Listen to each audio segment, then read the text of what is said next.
Welcome back to Session 23 of GED Geometry Review. Some triangles come with extra built-in information. Recognizing an isosceles, equilateral, or root triangle unlocks facts you can use right away. First, the isosceles triangle. It has two equal sides, and the two angles across from those equal sides, the base angles, are also equal. Two equal sides means two equal base angles. Next, the equilateral triangle.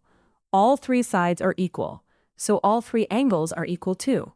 Since they add to 180, each angle is exactly 60 degrees. Third, the right triangle. It has one 90-degree angle marked with a small square. Because it is a right triangle, the Pythagorean theorem applies to its sides. Problems often combine rules.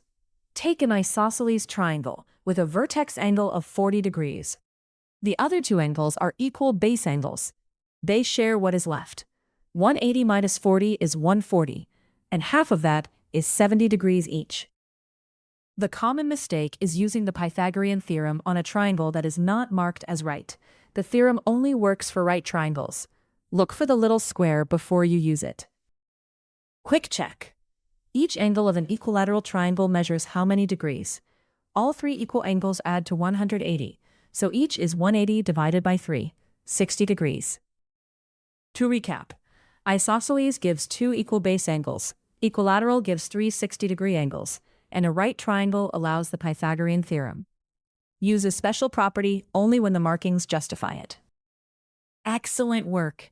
Spot the special triangles in your practice, and I'll see you in the final session.